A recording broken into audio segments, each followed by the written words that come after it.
how you can verify your Linktree account. Now before we start, if you are new to our channel, hit down below and hit the subscribe button so you don't miss out on our future videos. So let's start. First, make sure that you've installed Linktree and logged into your account.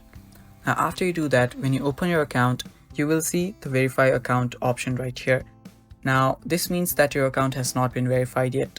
So what you'll have to do is tap on resend verification link, and after you tap on it, you will get a new email on your email address. So let us check.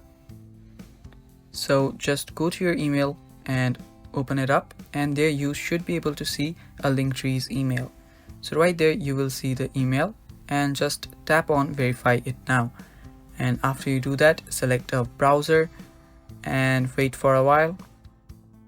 Now after you tap on verify it now, you'll get redirected to a web browser. You might have to re-log in into your Linktree account, but after you do that, your account will get verified.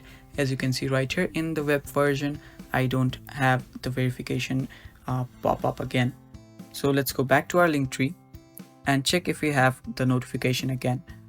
So there you go, we don't have the notification again. So that means that our Linktree is verified. That is all for the video, guys. Thank you for watching. Stay tuned for more.